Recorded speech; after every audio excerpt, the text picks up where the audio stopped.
So we have scheduled the revision class for today, and what we are going to do is be revising everything we have covered so far up to this day, right? So let me just list out the things that we have discussed so far, and if you think that I have missed anything, let me know.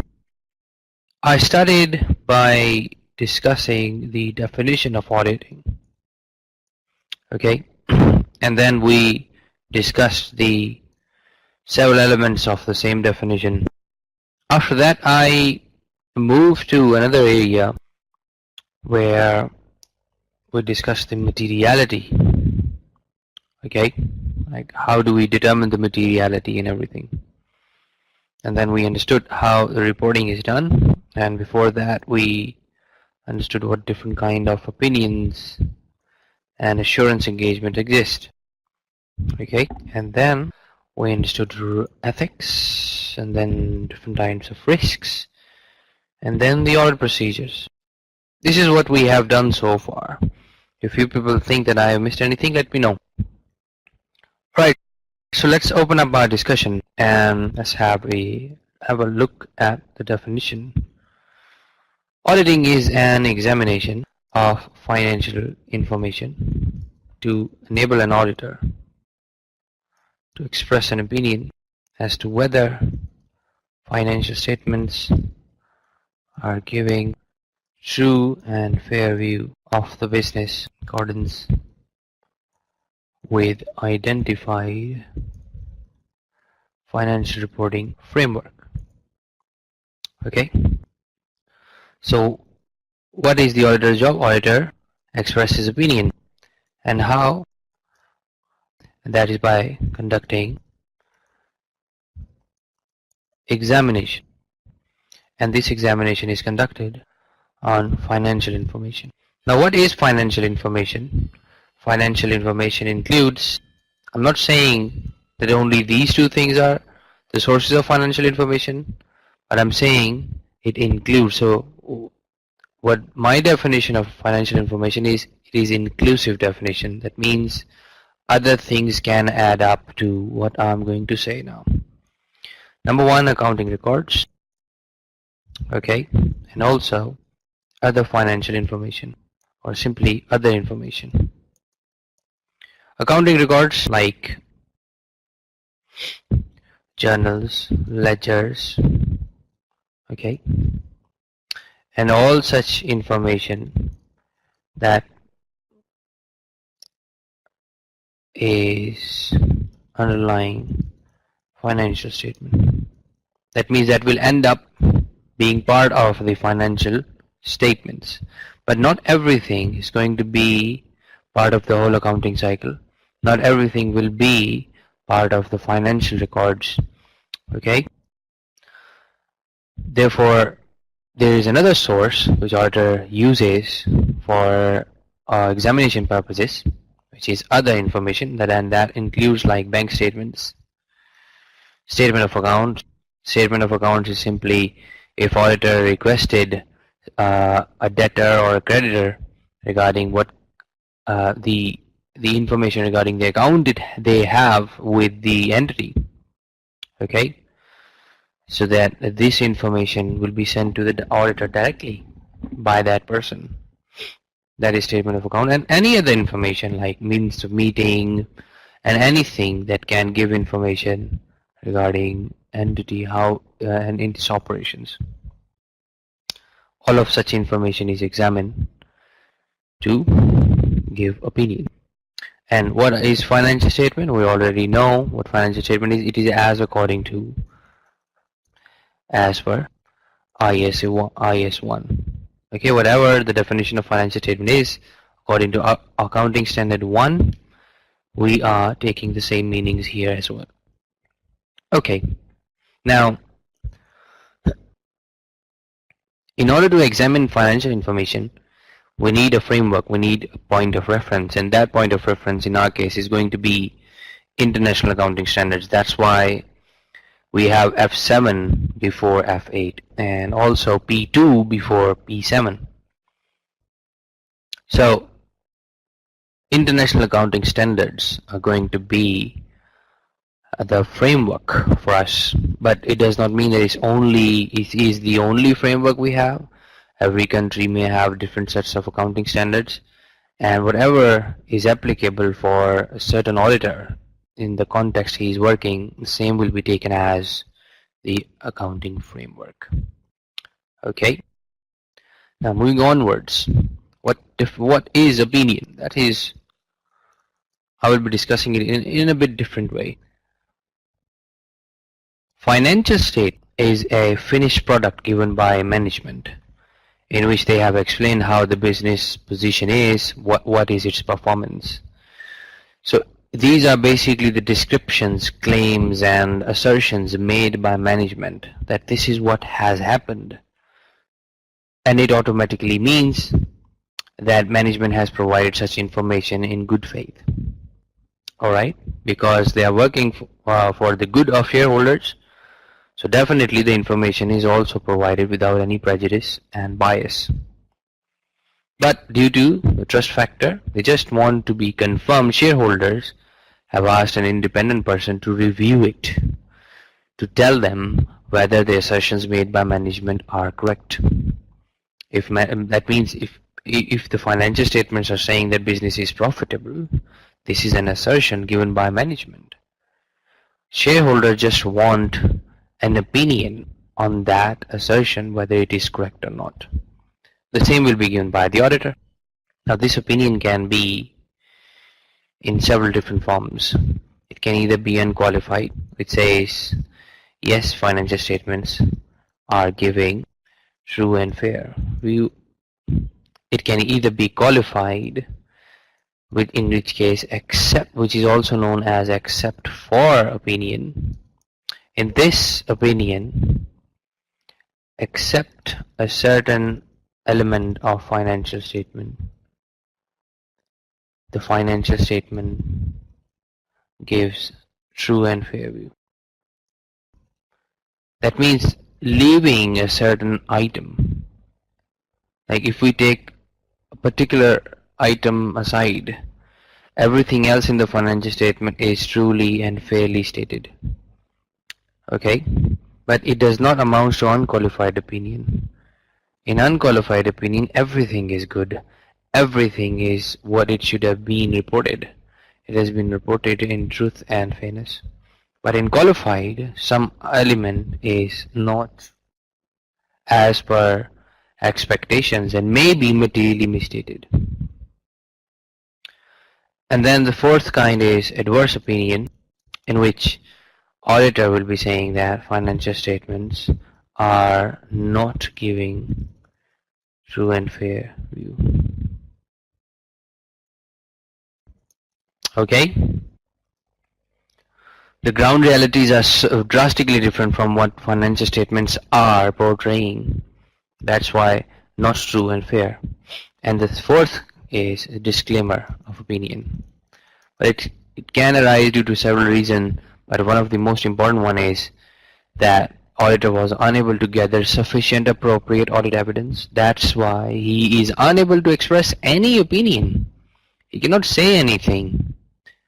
And what he's going to say is, I disclaim from expressing any opinion. I cannot give any opinion on financial statements. And then he will went on describing the reasons for this. Okay. Now, in our F8 exam, we'll be most interested in one specific kind of engagement. Even the engagements, I mean the work done by the auditor, can be of several different nature. But the one in which we are interested is the audit engagement. Now what is audit engagement? Audit is an engagement which has a high level of assurance. Okay. Now why we call it an assurance engagement as well? Because whenever auditor is expressing opinion on the work of management, that is basically assuring whether management has done something good or bad. That's why it is called assurance engagement. But what kind of assurance engagement? It is a high level assurance engagement. And why is it a high level assurance engagement? Because in audit engagement, examination is going to be very detailed. Okay, but is it the only type of assurance engagement? No, we have another type of engagement as well, which we call review or review engagement. Now, what is the difference between audit engagement and review engagement? Audit engagement is a high level assurance engagement. Okay, whereas review is moderate level, not low level, moderate level assurance engagement. Why is that? The only difference is that in audit engagement, examination is detailed and very extensive, whereas in case of review, examination is limited. Okay, that is why review engagement is also called limited assurance engagement.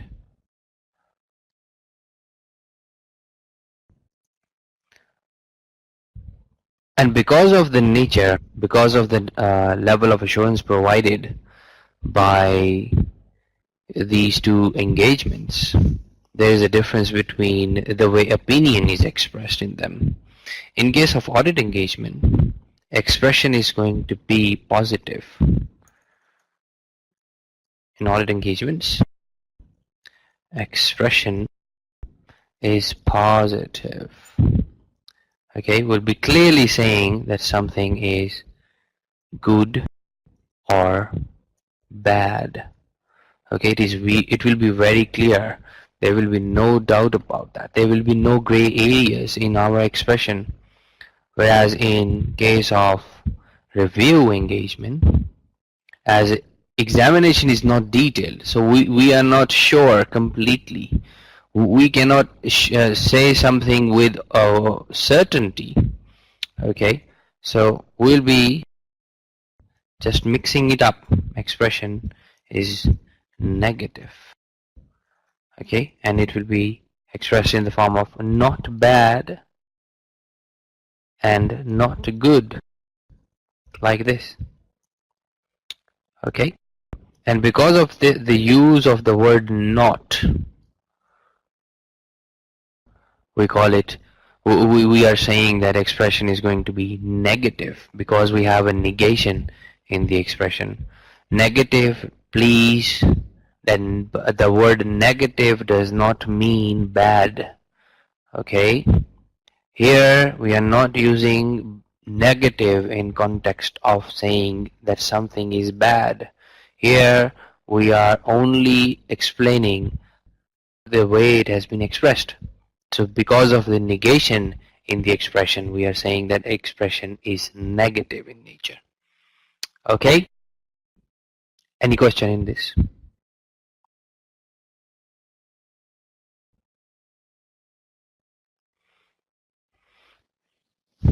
Alright, let's move on then.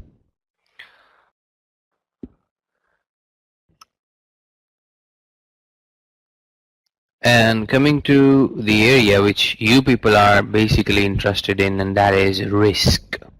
I will be summing it up, okay, and I will try to explain each and every point which is necessary to be revised. So let's start with the business risk. You know, whatever we do in the business, whatever activities we are performing, we call it business transactions, right? And here I'm actually meaning all kinds of activities, not just only those which gets accounted for or for which we do the accounting, but also those which are left outside the accounting books. All kind of activities, and even those which are not carried out by the entity. Okay, everything that happens that is either because of the entity or it is either because of other people and directly or indirectly affecting the entity has inherent problems in it. Okay, so, and the same way whatever business is doing, it has benefits and also problems. Even we humans, whatever we do, it has goods and bads in it. Like if you are going to drink milk, Okay, it is beneficial for our health, right? It makes your bones strong. It makes your eyesight really good. It has several benefits. But you people, I think, know that it also have tetanus bacteria in it, which is quite dangerous. Okay. But does it mean that we should not be drinking it just because we are so afraid of the bacteria in it? No. Because the nature, God has given us an immune system. And that immune system helps us cashing in the benefits and controlling the problems in that thing. Okay? So we are not afraid of getting the benefit out of that because we know that we will be able to control the problems. Our immune system will help us in fighting bacteria so that bacteria is not going to spread the disease in our body. Similarly, whatever activities are carried out by business for profitable purpose, all of them comes with the problem. So this is where I think now we are going to understand inherent risk. Inherent risk is the possibility that inherent problems in the events of business are capable of affecting business ability to achieve its objectives. If they are capable of affecting business ability, then these problems are kind of something that we should be worried about. But not all of the problems are capable of having an effect on the business activities, especially those related with the objectives. So we are concerned only by those related to those that are going to hamper our ability so badly that we won't be able to achieve our objectives. So what should we do then? Well, this is not something to be done on our part as an auditor. This is to be done by the management. It is the management's responsibility to cater the inherent problems so that benefits can only come in. And this is where your decision making falls perfectly in place. Whatever decision you take, you always weigh the benefits and the costs, that means the problems. If you find that you will not be able to fight the problems back, you will not be able to extract benefits more than the problems, you are not going to do that activity. You will not be proceeding with that decision. But if you think that you will be capable, you will be able to fight back all the problems in it, or at least enough that you can get the benefits, or the benefits will be more to you, you will find it profitable and you will proceed with it. Okay? Any activity that is carried out by the business or precisely the management to control the inherent problems are called internal control system or internal control activities. I'm not writing on the whiteboard, just try to listen and simmer in your mind. So it is the inherent risk, that means the possibility that business will be getting affected so in the way that they won't be able to achieve its objectives. We have the activities in place so that we can fight back the inherent problems, and that is called internal control.